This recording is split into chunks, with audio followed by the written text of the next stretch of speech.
مفتی صاحب، بھائی فرقان پوچھتے ہیں کیا حجر اسود پہلے سفید تھا؟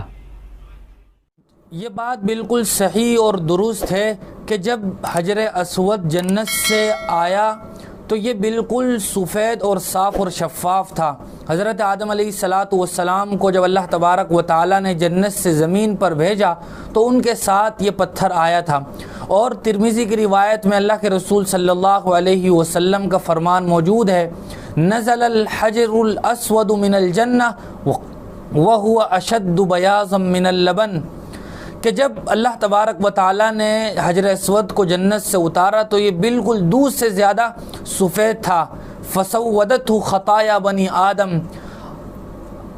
انسانوں کی اور بنی آدم کی خطاؤں نے اس پتھر کو سیاہ کر دیا ہے۔ اور ایک دوسری روایت میں اللہ کے رسول صلی اللہ علیہ وسلم کا ارشاد ہے